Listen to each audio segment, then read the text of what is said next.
Hey everybody, this is Tracy here with another edition of A View from Tracy's Point. Yes, your girl has come out of retirement, okay? I know you guys have been like, when is she coming back? Well, your girl is back, okay? We're here to talk about Sean Diddy, P. Diddy Love Combs, okay? Who has been arrested by federal authorities in the Southern District of New York after a grand jury indictment was returned saying that there was probable cause to arrest him. So the major move comes almost a year after allegations of sexual and other abuse against Diddy was announced, and people began investigating him, because I think the biggest mistake Diddy made was when the whole Cassie thing came out. So the major move came almost a year, like I said, after these allegations came out against him, and then prosecutors began investigating him for sex trafficking. And we know that sex trafficking is basically, what we learned from the R. Kelly case is that, there's this big umbrella of what's included in sex trafficking, and one of those things is the Mann Act, and the Mann Act is what they are charging Diddy with. And in a nutshell, and I'll tag a video above where I talk about and explain what the Mann Act is, but in a nutshell, it's basically saying that it is against the law for people who are not married to travel across state lines for the purpose of engaging in sexual activity. For those of you who may be doing online dating and you decide to fly somebody in, and if that person lives in a different state, then you could be charged with the Mann Act. The Mann Act is just that simple, but you will learn more about it in the video that I am going to tag above. So today Diddy was arrested, okay? And the indictment has been unsealed. And I am going to read that indictment for you, but I am going to do a little run through showing you guys exactly what has transpired leading up to this. And it's also important to note that Diddy put his home up for sale, his California home up for sale for like $121 million. And I'm saying that off the dome, so that may not be an accurate figure. And so people started to speculate, okay, the feds are closing in on him.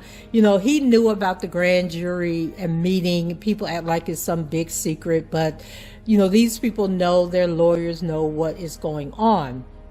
And so it turns out that Diddy actually knew that he was going to be arrested. He arranged to come back to New York. Okay, he had been in New York for a couple of days, and he was supposed to turn himself in, I believe, today, but then the feds decided to move. He was actually arrested yesterday. I think I said a few minutes ago it was today. His arraignment was today.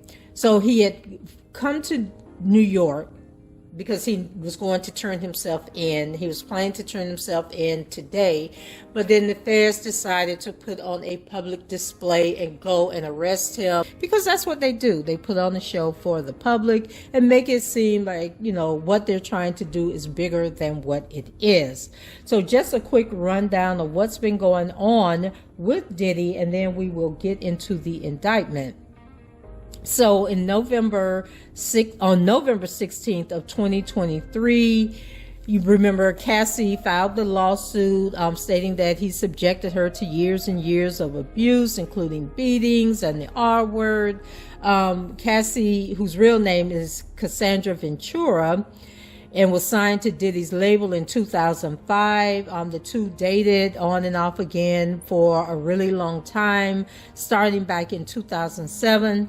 So the lawsuit filed in federal court said that Combs was prone to uncontrollable rage and subjected her to savage beatings. It says he supplied her with drugs, forced her to have sex with other men. He R her in her home as she was trying to end the relationship in 2018. Combs, through his attorney, vehemently denied the accusations. And then we know the tape was released of a vicious attack against Cassie that took place in a hotel. And I'm sure Diddy had paid the hotel for this footage, but somebody had the footage and the footage turned up. And I believe the blogs were saying that Diddy had the video in a safe. Not sure why he was keeping the video, but supposedly he had it in a safe. And then when the feds raided his home, because his homes have been raided months ago, and I guess the video was one of the things that they confiscated during this raid. Cassie probably knew where the video was and told them where to find it, because they went directly to wherever it was and got it, and then released it to the public to gain sympathy, because we know that these are all theatrics and things that the government does when they come for people to lay out their case, to gain sympathy, to dictate which way the emotions flow. So they want everyone to see Cassie, and as a victim who I guess was being held against her will and forced to be in this relationship. She had tried to sue him for like $10 million, and then she wanted more than that when she came back the second time, threatening to go to the feds. And if all of this sounds familiar, it's because we're basically seeing a repeat of the R. Kelly case, where, we had the surviving R. Kelly come out. They've already had a fake documentary. I shouldn't say fake. Yeah, fake documentary, because a documentary is really something that's factual and researched. But nowadays they put out documentaries where they just let people come on and tell unvetted stories about what they know and what they heard. So Diddy has had his documentary or mockumentary, just like R. Kelly did. And you're just going to start seeing, especially those of you that followed my coverage of the R. Kelly case, you're going to start seeing a lot of similarities between these two cases, because it's basically, as I told you guys during the R. Kelly case, they're creating a blueprint that they are going to apply to other celebrities, and we are seeing that taking place right now. And that's not to say, that Cassie wasn't, beaten. I think the R word is going a little bit too far, because she was there with him willingly. And trust me, after somebody beat my behind, like he beat her behind in that hallway and dragged her back in that room, I don't know what Cassie was trying to take out of that room with her, but he whooped her and drug her by her hair back into the room. That would have been enough for me. I really would have been done. It just would have been nothing Brother Love could have said to me that would have made me stay. But I know y'all say you don't know the mental abuse, and they're afraid, they fear for their lives and all of this stuff. And so I take y'all word for it. I'm just saying that your girl would not have been there, because you only had one time with me. And I think that's where a lot of women make their mistake, is they think it's going to get better. They think that the person is going to, somehow become a saint overnight and treat them better.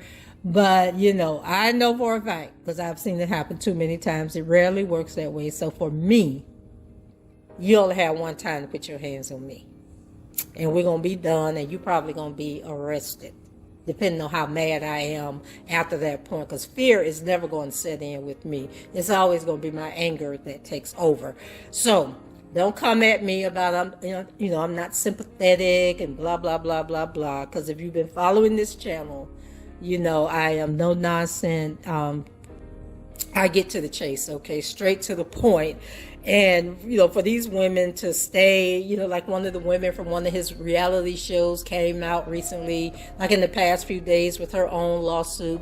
Once again, same thing we saw in the R. Kelly case, where all of a sudden you're going to see all these people filing lawsuits saying that they were abused and whatnot. And it's just going to keep growing. And this is how the government gets their ammunition for these charges that they filed. So moving on, okay, so in November 17th, let's see, the lawsuit was settled the day after it was filed. The terms of the agreement are kept confidential. We have decided to resolve this matter amicably. Combs said in a statement, "I wish Cassie and her family all the best," and then he signed it, "Love." And so this is why everybody thought that Diddy settled the lawsuit with her. But then again, somebody said on Twitter today that Diddy did not settle the lawsuit. It was like one of his insurance companies or something that settled the lawsuit. So nonetheless, 2 more women accused him of sexual abuse in lawsuits filed on the eve of the expiration of the Adult Survivors Act, a New York law permitting victims of abuse a 1-year window to file civil action regardless of the statute of limitations.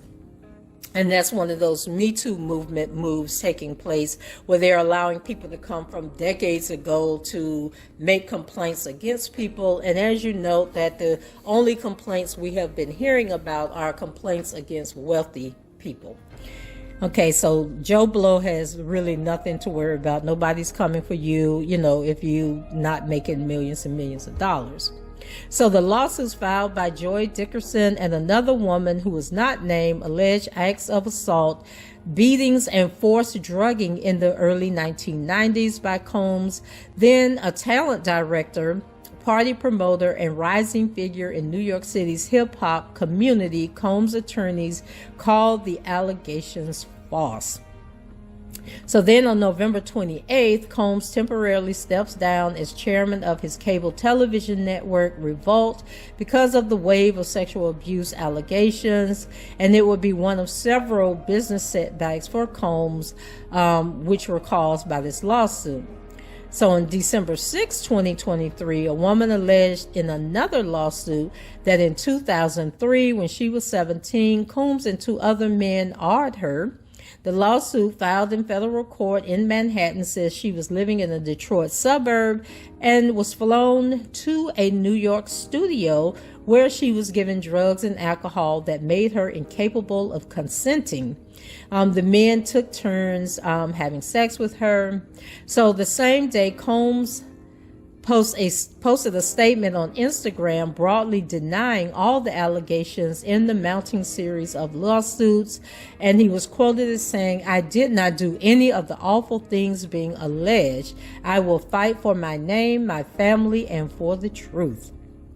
So then he had a short reprieve, okay, but then on February 26th of 2024, a music producer filed a lawsuit alleging Combs assaulted him and forced him to have sex with prostitutes. The lawsuit gives a long list of potentially illegal activities dealing with drugs and sex, and the producer says he witnessed. And then a lawyer for Combs calls the allegations pure fiction. Then a month later, in March 25th of 2024, which was earlier this year, Homeland Security investigations served a search warrant in the early morning raids on Combs' homes in Los Angeles and Miami, in what officials tell the Associated Press is a sex trafficking investigation. Now, we know about these raids because, once again, the feds or the Homeland Security contacted TMZ and other news outlets to let them know, hey guys, we're getting ready to do this raid, okay, y'all come on down and film it and record it, right? And then people start going down there, witnessing what was going on. So Combs was at one of his homes in Miami at the time. His 2 sons at his home in Los Angeles were handcuffed and paraded outside for all of the media who had arrived to, video record them and post it to social media. And officials did not say whether the raids were prompted by the civil lawsuits, but Combs' attorney said they believed that they were. So then on March 26, 2024, Combs' lawyers called the raids a gross use of military-level force and said that Combs is innocent and will continue to fight to clear his name. The attorney, Aaron Dyer, says there is no excuse for the excessive show of force and hostility exhibited by authorities or the way his children and employees were treated. On April 4th, 2024, a lawsuit that names Combs as a co-defendant alleges that his son, Christian King Combs, assaulted a woman working on a yacht chartered by his father. The lawsuit filed in Los Angeles Superior Court says Sean Combs created the circumstances that led to the assault and paid to cover it up afterward. An attorney for the two men calls the allegations outrageous. Okay, so why are you filing a lawsuit if you already been paid for your pain and suffering? So on April 26th of this year, in the first major piece of legal setback for Combs and his team, they filed a motion to dismiss several elements of Dickerson's lawsuit because they were not illegal in 1991 when the alleged incidents occurred. While the legal objections are procedural, the filings also slams the numerous false, offensive, and salacious accusations in the lawsuit. And guys, I think I have these lawsuits. I just never did the videos, but since we're here, we have reached the moment, I will dig them out and do some videos and read to you guys what those lawsuits state. So on May 10, 2024, Combs asked a federal judge to dismiss the December 6th lawsuit that alleged he and two co-defendants, Art, the 17-year-old girl from Michigan, in a New York recording studio. Again, the objections are procedural, alleging the lawsuit was filed too late under the law, but the court document calls its claims false and hideous. Then on May 17, 2024, CNN aired a video that shows Diddy attacking Ventura in a hotel hallway in 2016, which we have already talked about. A few more details from that incident is she was trying to leave the Intercontinental Hotel in Los Angeles when he woke and came after her. In the footage, a man who appears to be Diddy, wearing only a towel, punches Ventura, kicks her, and throws her on the floor. The lawsuit alleges Combs paid $50,000 to take away the video. At the time, Combs' representatives had no immediate comment. Now, what they conveniently left out of this description of what took place is that Cassie definitely had something in her hand that Diddy definitely wanted back. So I don't know if it was some videos, I don't know what it was in her possession, but he definitely was trying to get something out of her hands as he was dragging her back to the room. And I am not condoning the violence. I'm not condoning it at all, but if we're going to be factual here, let's be factual. So then we move on to May 19, 2024. Combs posts a video on Instagram and Facebook apologizing for the assault on Ventura. It's his first real acknowledgement of wrongdoing since the recent stream of allegations began. And in that video, which I posted, I don't know if I posted it here on YouTube. I may have posted it on Instagram. I'll see if I can dig it up, okay? But it says, my behavior on that video is inexcusable. I take full responsibility for my actions in that video. I was disgusted when I did it. I'm disgusted now. I went and I sought out professional help. I got into going to therapy, going to rehab. I had to ask God for his mercy and grace. I'm sorry. Then on June 10, 2024, at the request of New York Mayor Eric Adams, Combs returns a key to the city. Adams sent letters to Combs rescinding the honor as part of the fallout of the leak of the video of Combs beating Cassie. Adams says he was deeply disturbed by the video. Adams awarded Combs the key at a ceremony a year prior. So a day earlier, Howard University announced it had rescinded an honorary degree given to Combs and disbanded a scholarship program in his name. Now, why the kids got to suffer? Okay, them kids needed that scholarship. But anyway, they decided that, they wanted to separate themselves from Combs. And I'm sure he doesn't care about the honorary degree because he didn't earn the degree. I hate honorary degrees. I think they're very condescending and an insult to people, that put in the years and the time and the financial commitment to earning a degree. And then you're just handing out degrees to people.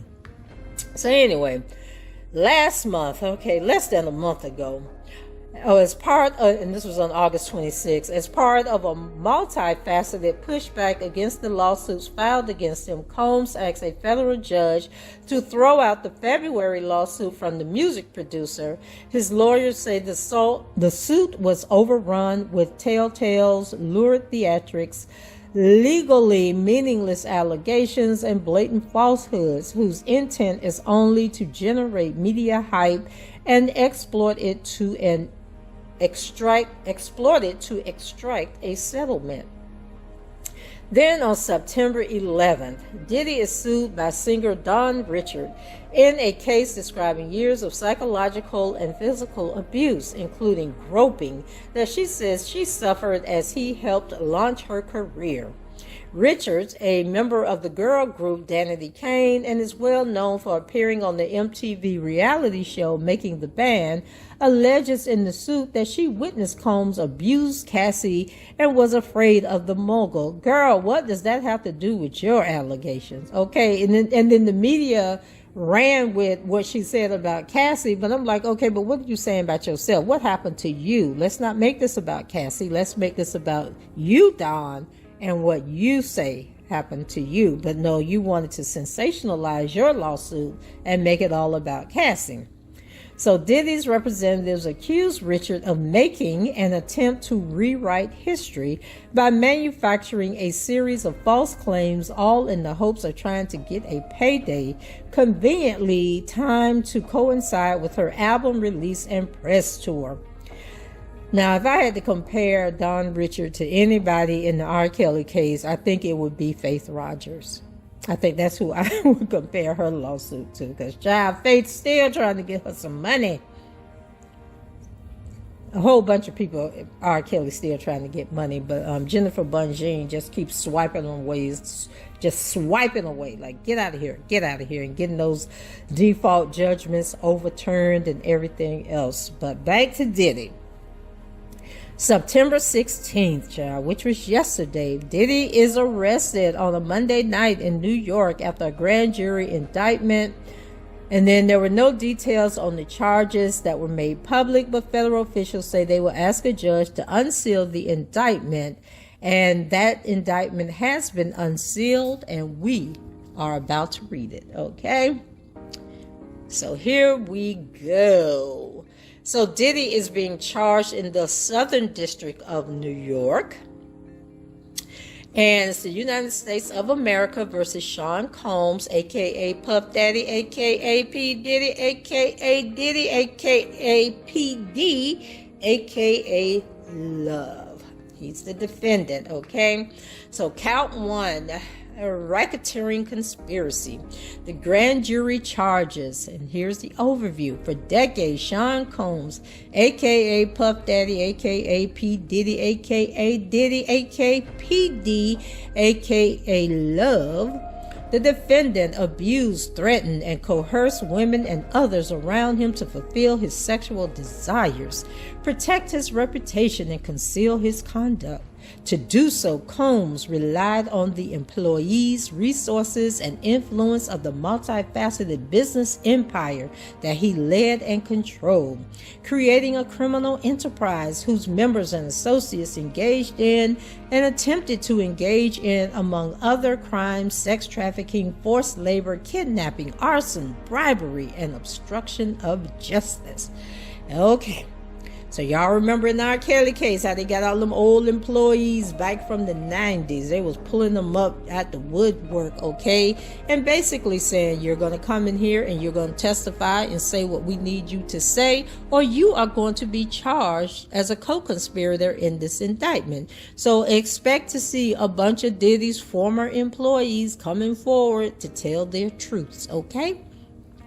2. Sean Combs, a.k.a. Puff Daddy, a.k.a. P. Diddy, a.k.a. Diddy, a.k.a. P.D., a.k.a. Love. The defendant operated his business headquartered at various times in Manhattan and Los Angeles under a variety of United States-based corporate entities, including Bad Boy Entertainment, Combs Enterprises, and Combs Global, collectively the Combs Business. Corporate entities in the Combs business included, among other things, record labels, a recording studio, an apparel line, an alcoholic spirits business, a marketing agency, and a television network and media company. So let's put a pin here, because a lot of people believe that all this coming down on Diddy has to do with his alcoholic spirits business, okay? Because they said that them people Diddy wanted to get out of the contract with that I can't even think of the name of that. Oh my God. It just escaped me. But y'all know Diddy had that liquor out there. I can't think of the name of it right now. But anyway, he wanted out of the business or something, and then they ended up parting ways after all these lawsuits started coming out. So 3, at all times relevant in this indictment, Sean Combs, a.k.a. Puff Daddy, a.k.a. P. Diddy, child, all of Diddy's aliases that he has gone by. Oh, going back to the, oh my God, was it DeLeon or something like that? Y'all know I'm making up names.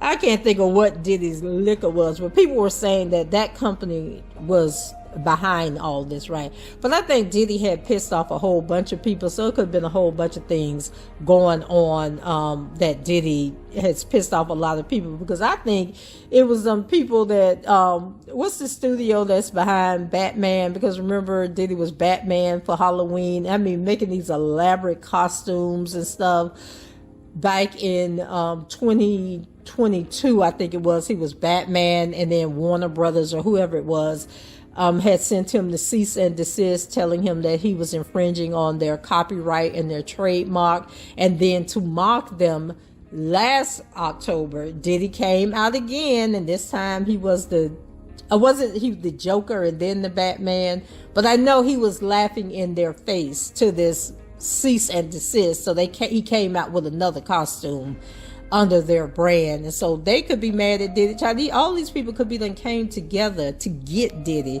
because he was so arrogant, okay, and thought he was above everything else. So anyway, child, all of his aliases, okay, the defendant engaged in a persistent and pervasive pattern of abuse toward women and other individuals. This abuse was at times verbal, emotional, physical, and sexual. As part of his pattern of abuse, Combs manipulated women to participate in highly orchestrated performances of sexual activity with male commercial sex workers. At times, Combs and others acting at his direction made arrangements for women and commercial sex workers to fly to Combs' location. Combs ensured participation from the women by, among other things, obtaining and distributing narcotics to them, controlling their careers, leveraging his financial support, and threatening to cut them off at the same time, and using intimidation and violence. So, to any young woman that is listening to this video, the way you avoid all that they just talked about, don't put yourself into those situations. Never want to be something or somebody so bad that you lose yourself in the process. Have some self-respect and some self-esteem. And if you go to, somebody like Diddy saying, I want to be a singer or whatever, and then they start saying, well, you need to do this and you need to do that and blah, blah, blah, then just get your dignity and your self-respect and leave. It is really that simple. You cannot want something so bad that you're willing to degrade yourself and be involved in stuff. Sometimes you got to put in the hard work. Sometimes you have got to take the long road home, okay? And so we can't say that women are strong and smart and intelligent and all of this stuff and then turn around and say they're weak and fragile and don't know no better, okay? That they, he took advantage of them. A person can only take advantage of you if you put yourself in a situation to be taken advantage of, okay? Let's understand that. Diddy couldn't have did none of this to none of those women if they didn't keep coming back to have it done to them, okay?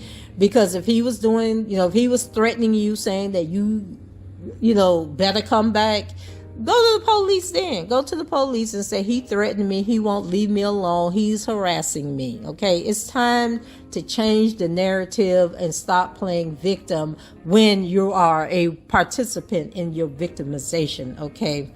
So let's hope with this new generation of young women that the dumbness can stop. Okay.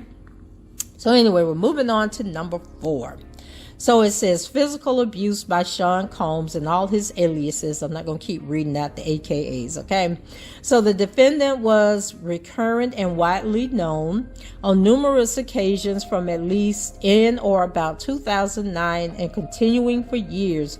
Combs assaulted women by, among other things, striking, punching, dragging, throwing objects at, and kicking them. These assaults were at times witnessed by others and included one instance at a Los Angeles hotel in or about March 2016, which was captured on video and later publicly reported, where Combs kicked, dragged, and threw a vase at a woman as she was attempting to leave. When a member of hotel security staff intervened, Combs attempted to bribe the staff member to ensure silence. Combs' violence was also not limited to these women. It extended to his employees, witnesses to his abuse, and others. 5. Sean Combs, also known by a whole bunch of other names, the defendant, used the Combs business, including certain employees, to carry out, facilitate, and cover up his abuse and commercial sex. Those employees, including security staff, household staff, personal assistants, and high-ranking supervisors, and other close associates, acted as Combs' intermediaries, and their conduct was facilitated and assisted by Combs' control of the Combs business. Once again, why are you working for somebody who you are witnessing treat people like trash, abusing other people? Okay, your job cannot be more important than your dignity and your common sense. Okay, so you staff, security staff, household staff, personal assistants, I guess y'all are the enterprise. Okay, because this is a RICO, and a RICO definitely needs an enterprise. Okay, so all these employees are enterprise members, and to keep from being arrested, they will be testifying against Mr. Combs when this trial takes place. So then they define the Combs enterprise, okay, from at least in or about 2008 through on or about the date of the filing of this indictment. Sean Combs and all his aliases, the defendant, and others known and unknown, were members and associates of a criminal organization. Combs Enterprise, or the Enterprise as it would be referred to in this document. Members and associates of the Combs Enterprise engaged in and attempted to engage in, among other activities, sex trafficking, forced labor, interstate transportation for purposes of prostitution, coercion, and enticement to engage in prostitution, narcotics offenses, kidnapping, arson, bribery, and obstruction of justice. 7. The Combs Enterprise, including its leadership, its members, and its associates, constituted an enterprise as defined by Title 18, United States Code, Section 1961-4, that is, a group of individuals associated in fact, although not a legal entity.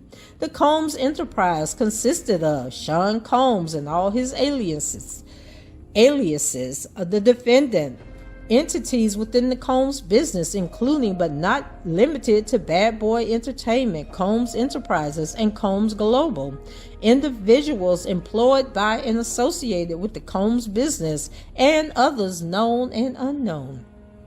That's a big ass enterprise, y'all. Number 8, the Combs Enterprise constituted an ongoing organization whose members functioned as a continuing unit for a common purpose of achieving the objectives of the Combs Enterprise. The Combs Enterprise was engaged in and its activities affected interstate and foreign commerce. And for those who don't know, interstate and foreign commerce basically means you cross state lines, okay? A cell phone is considered interstate commerce, okay? If you call somebody who is not in the same city as you, okay? We learned all this in the R. Kelly trial. Okay. If I send you a picture of me and I'm in Florida and you are in New York or California or wherever, you're not in Florida, then I have committed a violation of interstate commerce. If you are within the state of Florida and I send it to you, I think it's called intrastate commerce. Okay. Let me tell you something, the government be having something for us, okay? So anyway, child, the Combs Enterprise operated in the Southern District of New York and elsewhere.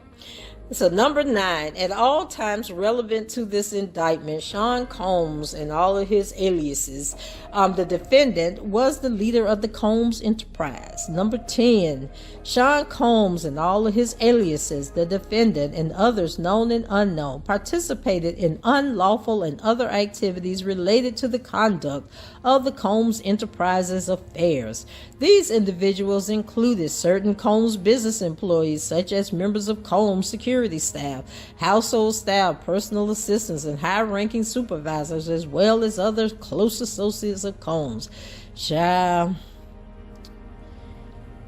the mailman about to be indicted, okay? The pool boy about to be indicted. The people that deliver the liquor for the party, child, they about to be indicted.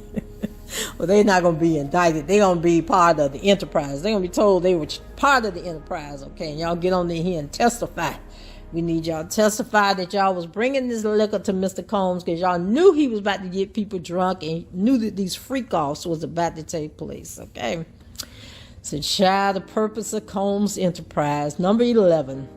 The purpose of the Combs Enterprise included the following. A. Operating a global business in the media, entertainment, and lifestyle industries, including, among other things, record labels, a recording studio, an apparel line, an alcoholic spirits business, a marketing agency, and a television network and media company. Now, if they follow the blueprint of the R. Kelly case, they're going to tell y'all that all of these things that Mr. Combs accomplished in his lifetime, all these businesses, that those were just a front for him to be able to get some coochie, okay, and to have freak-offs. That's what they're about to tell y'all, that record label, the apparel line, none of that matters. He created all of those as a front so he could have sex with groupies. That's pretty much what they about to tell y'all. Okay, so B, preserving, protecting, promoting, and enhancing the power, reputation, and brand of Sean Combs and all his aliases. The defendant as a musician, entrepreneur, and figure in the entertainment industry. C, enriching members and associates of the enterprise, including its leader, Combs, and in particular, those who demonstrated loyalty to Combs and willingness to conceal his crimes. D, preserving, protecting, promoting, and enhancing the power of the Combs Enterprise, including the power of its leader, Combs, through violence, use of firearms, threats of violence, coercion, and verbal, emotional, physical, and sexual abuse. E, fulfilling the personal desires of Combs, particularly those related to Combs' sexual gratification, including through the exploitation of women and the use of commercial sex workers. Child, back in the day, the term was prostitutes. But now they are commercial sex workers, child. All right. F, enabling Combs and other members and associates of the Combs Enterprise to engage in unlawful acts of violence, including sexual violence, trafficking, forced labor, interstate transportation for purposes of prostitution, coercion, and enticement to engage in prostitution, narcotics distribution, and other crimes. Not Diddy was a drug dealer. Dang. And other crimes, and concealing the commission of such acts. G, securing absolute loyalty from members of the Combs Enterprise, including through acts of violence and threats. Child, Diddy was a bad man. H, protecting the Combs enterprise and its members and associates, including Combs, from detection and prosecution by law enforcement authorities through acts of intimidation, manipulation, bribery, and threats of retaliation against individuals who witnessed the crimes committed by members and associates of the enterprise. Dang. So, means and methods of the enterprise. 12. Among the means and methods of which Sean Combs and all of his aliases, the defendant and other members and associates of the Combs enterprise conducted and participated in the conduct of the affairs of the Combs enterprise, including the following. A. Combs and other members and associates of the Combs enterprise wielded the power and prestige of Combs' role at the Combs business to intimidate, threaten, and lure female victims into Combs' orbit, often under the pretense of a romantic relationship. Combs then used force, threats of force, and coercion to cause victims to engage in extended sex acts with male commercial sex workers. Prostitutes, y'all, that Combs referred to as, among other things, freak-offs. Child, freak-offs were elaborate and produced sex performances that Combs arranged, directed, masturbated during, and often electronically recorded. In arranging these freak-offs, Combs, with the assistance of members and associates of the Combs enterprise, transported and caused to be transported commercial sex workers across state lines and internationally. Freak-offs occurred regularly, sometimes lasting multiple days, and often involved multiple commercial sex workers. Child, we finna call these folks what they are. There's too many words. During freak-offs, Combs distributed a variety of controlled substances to victims, in part to keep the victims, child, wouldn't they be drug addicts? Because why you having sex for drugs? Okay, why you need drugs to have sex? But anyway, I guess to make them obedient and compliant. So sometimes, unbeknownst to the victims, Combs kept videos he filmed of them engaging in this prostitution. After freak-offs, Combs and the victims typically received 5 fluids to recover from the physical exertion and drug use. Child, you need a whole damn IV. Okay. Okay, let me take this serious. The child, okay, first of all, you done showed up to the party to be a freak, okay, to participate in the freak-off. And then you needed an IV to recover, and then you turned around and came back again for the next party? But you a victim, child. Anyway, B, members and associates of the Combs enterprise, including high-ranking supervisors, security staff, household staff, personal assistants, and other Combs business employees, facilitated the freak-offs by, among other things, booking hotel rooms for the freak-offs, stocking the hotel rooms in advance with the required freak-off supplies, including controlled substances, baby oil, lubricant. Child, they said Diddy had 1,000 bottles of baby oil. When they raided his mansion, he had 1,000 bottles of that's a whole lot of baby oil, y'all. I got 4 grandbabies, okay, and I don't think my daughter has bought a bottle of baby oil, and here Diddy just done bought all the baby oil. That's how the baby oil people is staying in business, because folks ain't using baby oil like that no more, and Diddy out here just keeping the people in business. Child, they had lubricant, they had extra linens, child, they had to change the sheets, and lighting, cleaning the hotel rooms after the freak-offs to try to mitigate room damage. They was tearing up the hotel rooms, y'all. Oh, just freak nasty. Ooh, child, arranging for travel for the sex workers that they referring to as victims, child, and Combs to and from freak-offs, resupplying Combs with requested supplies, delivering large sums of cash to Combs to pay the prostitutes, scheduling the delivery of the IV fluids. Child, who Who was putting the IVs in the people's arms? Like, who was it? A nurse? Was it a medical profession there that was doing the IVs? Who was doing the IVs? I need to know. So, because I think that they need to be in jail, because it seems like that should go against the code of ethics for medical professionals to be out here administering IVs to people that are in the hospital. Anyway, child. So, in or about March 2024, during searches of Combs' residences in Miami, Florida, and Los Angeles, California, law enforcement seized various freak-off supplies.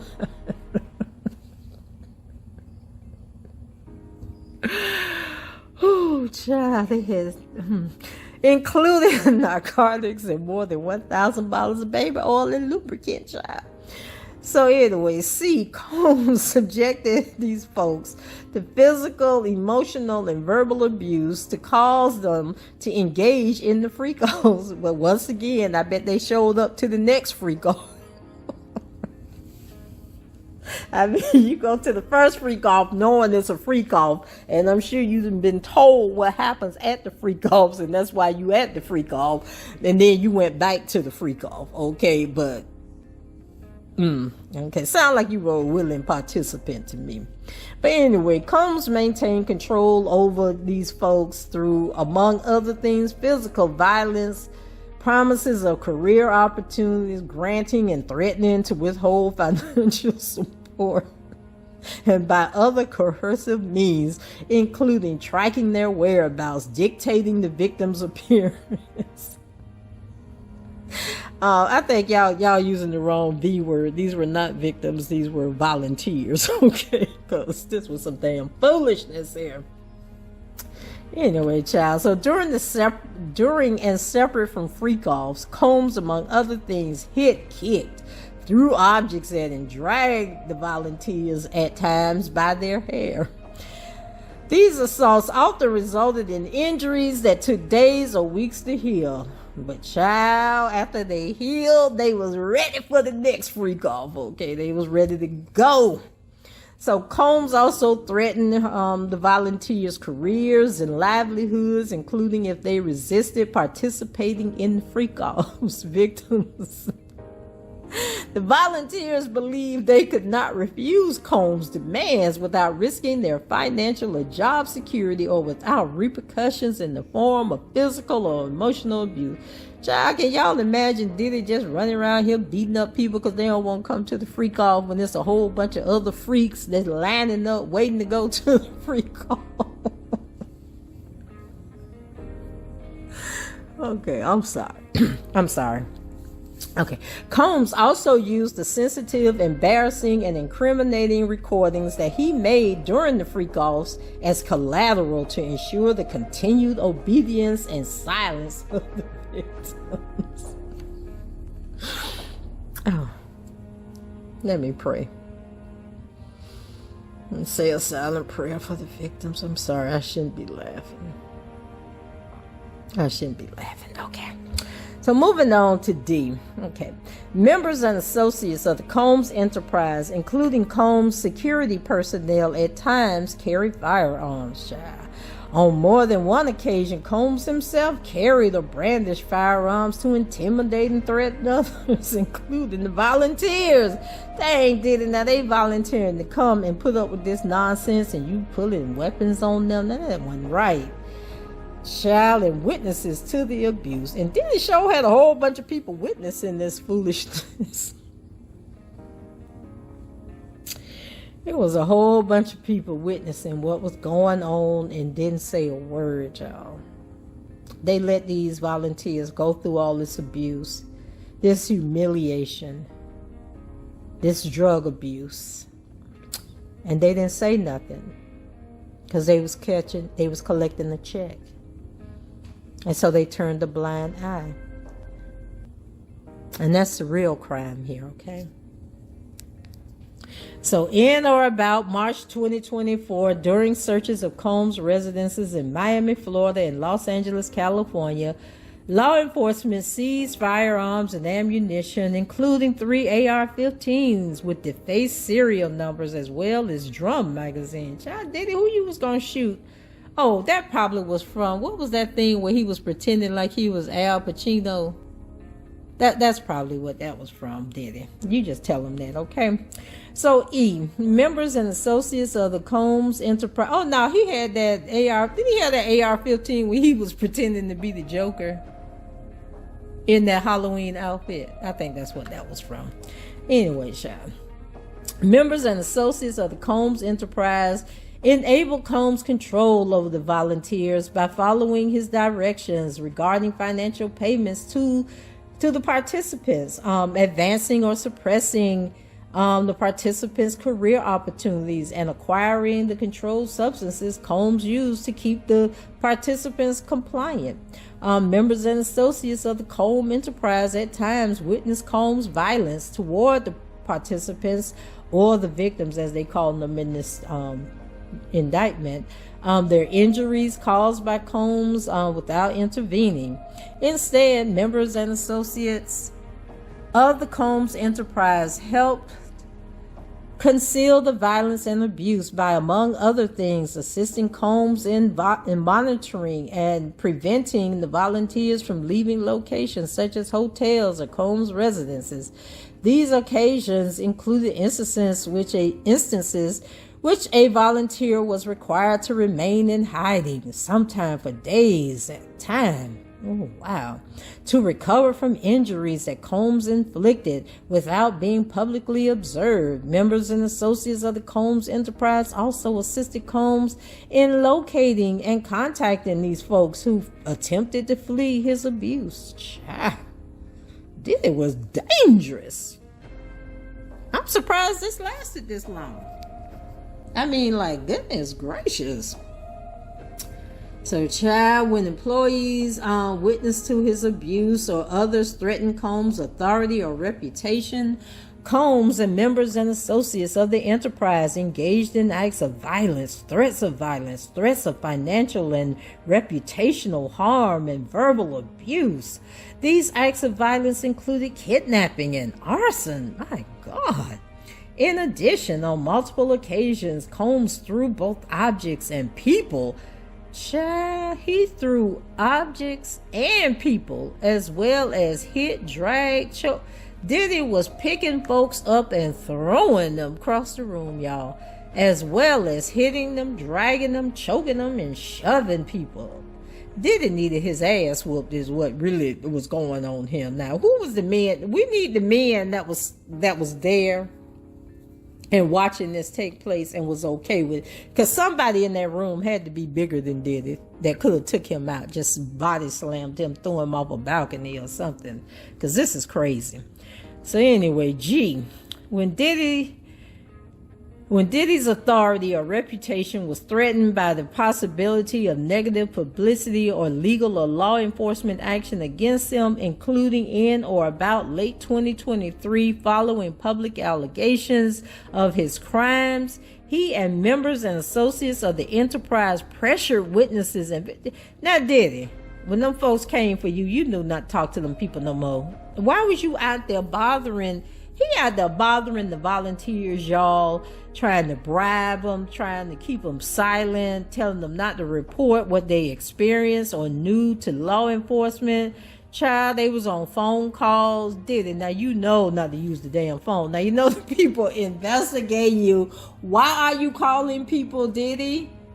Diddy all on the phone, y'all, and other members and associates of the enterprise, among other things, provided the volunteers and witnesses with a false narrative of events in an effort to conceal Diddy's crimes. Diddy calls these calls to be recorded on the list. He calling the volunteers, trying to bribe the volunteers, and child, recorded. The calls were recorded, y'all. Now, Diddy can't be this dumb. How he became a music mogul, own all these businesses, and he wasn't smart enough to keep his ass off the phone? Now, y'all know I don't cuss. Why Diddy calling people? Knowing that these people after him. Now, Diddy, come on now. Okay, let's move on to the racketeering conspiracy, because this foolishness. How much more of this do we have to go? Because Diddy. Okay. Anyway, the racketeering conspiracy, number 13, from at least in or about 2008 through on or about the date of the filing of this indictment in the Southern District of New York and elsewhere, Sean Combs and all his aliases, the defendant, and others known and unknown, being persons employed by and associated with the Combs enterprise described in paragraphs 6 through 12 of this indictment, and enterprise engaged in, and the activities of which affected interstate and foreign commerce, knowingly combined, conspired, confederated, and agreed together and with each other to violate the racketeering laws of the United States, to wit, Title 18, United States Code, Section 1962-6, that is, to conduct and participate directly and indirectly in the conduct of the affairs of the Combs enterprise through a pattern of racketeering activity, as that term is defined in Title 18, United States Code, Section 1961-1 and 1961-5, consisting of A, multiple acts involving kidnapping, chargeable under the following provisions of state law: California Penal Code Section 207, kidnapping; California Penal Code Sections 21A, 664, attempt; California Penal Code Section 31, aiding and abetting; and California Penal Code Section 182, conspiracy. B, multiple acts involving arson, chargeable under the... What Diddy was burning up over there?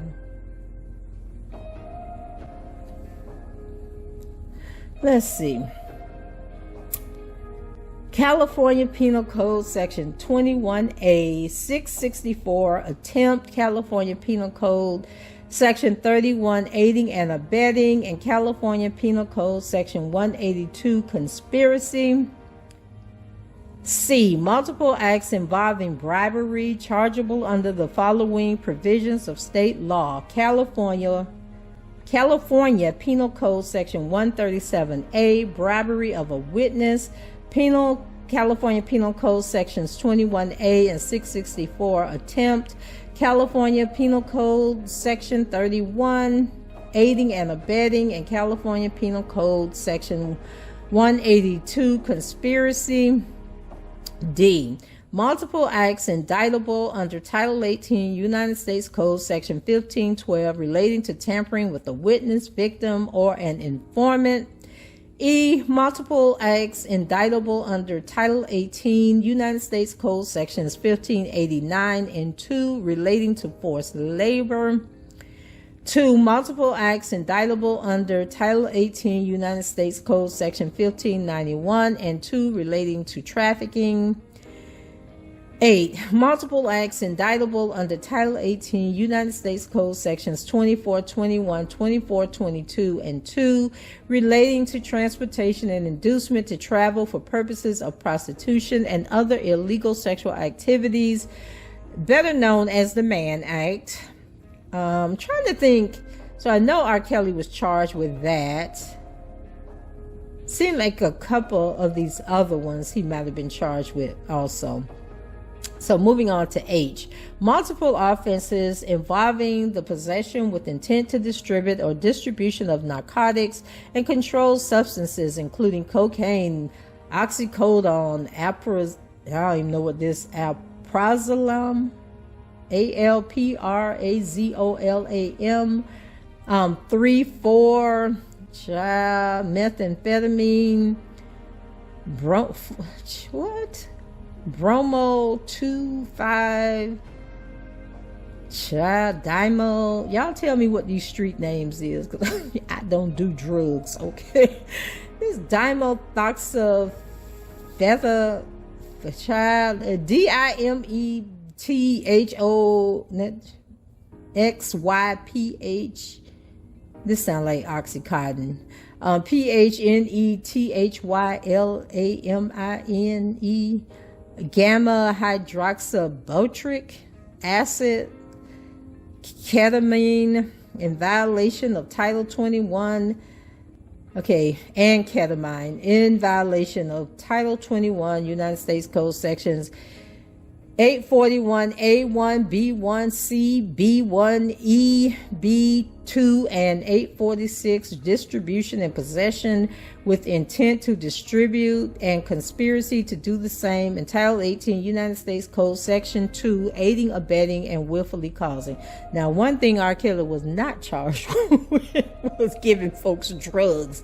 He ain't have no drug charges. Okay, so we're going to separate Kelly from this. Child, Diddy had a whole lot going on. Somebody had to know this was going on all these years and just sat back until he pissed the right person off, because this is crazy. So 14, it was a part of the conspiracy that Sean Combs, aka Puff Daddy, and all his other aliases, the defendant, agreed that a conspirator would commit at least 2 acts of racketeering activity in the conduct of the affairs of the Combs enterprise. Which he made sure each one of his employees did at least 2 things. So I guess Diddy had the racketeering act taped to the wall and said, okay, you got to commit at least 2 of these to be a part of the enterprise. So when I go down, you go down too. That's what they saying here, y'all. So notice of special sentencing factor. 15. From at least in or about 2009 up to and including in or about 2018. And guys, for you that don't know, racketeering, in order to be charged with racketeering, you have to have criminal activity over the span of 10 years. It seemed like it used to be 20 years. Or sometimes they use 20, sometimes they use 10 years. But I believe it's 20 years. They can go back 20 years, because I think that's why they added Aaliyah to R. Kelly's case, because it had to span like 20 years. So they can go back like 20 years and find stuff that they claim that you did. And so the first act, and it can only be like 1 or 2 acts. So the first act could have took place 20 years ago, and the last act could have took a year ago, and they can charge you with a RICO. Okay. So they're saying from at least about 2009 up to and including in or about 2018 in the Southern District of New York and elsewhere as part of his, and see, that's the 10-year span there, as part of his agreement to conduct and participate in the conduct of affairs of the Combs enterprise through a pattern of racketeering activity, Sean Combs and all his aliases. So I wonder if each one of these aliases is considered a co-conspirator. So the defendant agreed to, in and affecting interstate and foreign commerce, knowingly recruit, entice, harbor, transport, provide, obtain, advertise, maintain, patronize, and solicit by any means a person knowing and in reckless disregard of the fact that means of force, threats of force, fraud, and coercion, as described in Title 18 United States Code Section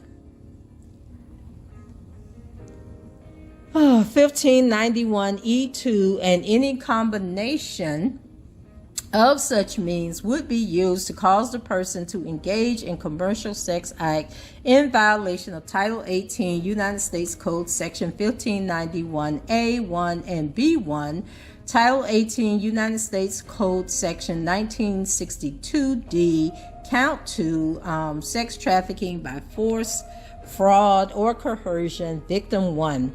The grand jury further charges 16. From at least in or about 2009 up to and including in or about 2018 in the Southern District of New York and elsewhere, Sean Combs and all his aliases, the defendant, in and affecting interstate and foreign commerce, knowingly recruited, enticed, harbored, transported, provided, obtained, advertised, maintained, prioritized, and solicited by any means a person knowing and in reckless disregard of the fact that means of force, threats of force, fraud, and coercion as described in Title 18 United States Code Section 1591E2, and any combination of such means would be used to cause the person to engage in a commercial sex act and attempted, aided, and abetted the willfully caused the same, to wit, Combs recruited, enticed, harbored, transported, and maintained a person, Victim 1, and attempted, aided and abetted, and willfully caused victim 1 to engage in prostitution, knowing and in reckless disregard of the fact that victim 1 was engaging in prostitution acts as a result of force, fraud, and coercion. Title 18 United States Code Section 1591 A1, B1, 1594 A and 2, Count 3, transportation to engage in prostitution. The grand jury further charges 17, y'all, I got to hurry up because my battery about to go die, from at least in or about 2009 up to and including in or about 2024 in the Southern District of New York and elsewhere. Sean Combs, aka Puff Daddy, and all his other aliases, Love, the defendant, knowingly transported an individual in interstate and foreign commerce with intent that the individual engage in prostitution and attempted, aided, and abetted, and now they really are using prostitution where I'm saying prostitution now, and willfully caused the same, to wit, Combs transported, aided, and abetted, and willfully used the transportation of female individuals and prostitutes in interstate and foreign commerce on multiple occasions with the intent that they engage in prostitution. So are they basically saying that Diddy liked watching other people have sex? Is that what's going on here? Because it doesn't seem like he was having sex with nobody. It was just they was bringing in all these stupid people who was having sex for money, and then he was just watching them. That's what it sounds like to me. So Title 18 United States Code Sections 2421A and 2, Forfeiture allegations 18. As a result of committing the offense alleged, and this is what it really is about, the money. The government wants Diddy's money. They say he has made enough money and now they want it back, okay? Or they want to profit from the fact that he's made all this money. So all of his aliases shall forfeit to the United States pursuant to Title 18 United States Code Section 1963 any and all interests the defendant acquired or maintained in violation of Title 18 United States Code Section 1962 and all interest in securities of claims against the property of contractual rights of any kind affording a source of influence over the enterprise named and described in herein, which the defendant established, operated, controlled, conducted, and participated in the conduct of, in violation of Title 18 United States Code Section 1962, and any and all property constituting and derived from proceeds obtained directly and indirectly said offense, including but not limited to a sum of money in United States currency representing the amount of proceeds traceable to the commission of said offense. So they basically are about to put a hold on all of Diddy's bank accounts. They are about to put a hold on all his royalties from music. They about to try and take all of his homes. They're going to take it all because that's what the government does. They let you make enough money to come in and take it from you. That's what RICO is all about. So they say they want any real estate, personal property constituting or derived from proceeds obtained directly or indirectly or as a result of said offense, including but not limited to a sum of money in United States currency representing the amount of property involved in said offense and proceeds traceable to the commission of said offense. As a result of committing the offense alleged in count 3 of the indictment, Sean Combs, aka Puff Daddy, and all his aliases, the defendant shall forfeit to the United States pursuant to Title 18 United States Code Section 2428 any and all property, real and person, constituting or derived from proceeds obtained directly or indirectly as a result of said offense, and any and all property, real or personal, that was used or intended to be used to commit or facilitate the commission of said offense. And 2, Title 18 United States Code Section 981 A1C and Title 18 United States Code Section 2461 any and all property, real and personal, that constitute or is derived from proceeds traceable to commission of said offense, including but not limited to a sum of money in United States currency representing the amount of proceeds traceable to the commission of said offense. Substitute assets provision 21. If any of the above described forfeitable property as a result of any act or omission of the defendant, A, cannot be located upon the exercise of due diligence, B, has been transferred or sold to or deposited with a third person, C, has been placed beyond the jurisdiction of the court, D, has been substantially diminished in value, or E, has been commingled with other property which cannot be subdivided without difficulty. It is the intent of the United States, pursuant to Title 18 United States Code Section 1963M, Title 21 United States Code Section 853P, and Title 28 United States Code Section 2461C, to seek forfeiture of any other property of the defendant up to the value of the above forfeitable property. Child. Anyway. The United States attorney in this case is Damian Williams, who may or may not be out of a job come November, because y'all know when the elections come, all the United States attorneys pretty much get fired if the party changes. So, for example, all the people that Trump put into office were fired, or I won't say all, the majority of them were fired. And then Biden put in his own people. So Damian Williams is a Biden appointed United States attorney. And then if Trump, heaven help us, were to get reelected, then he most likely would fire all these other people. And Trump might go in there and say, drop this case against Diddy. So, y'all. All y'all Diddy supporters better go and vote for Trump in this next election if y'all won't save Diddy, because Trump don't be playing when it comes to letting folks go. Let me stop.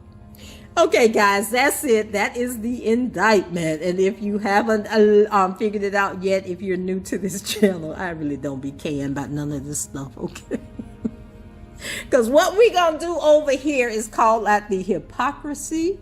We're going to laugh at the stupidity, okay? And we're going to call a thing over here, okay? So if that bothers you, then this probably ain't the channel you want to follow this Diddy case. But, you know, it is what it is, okay?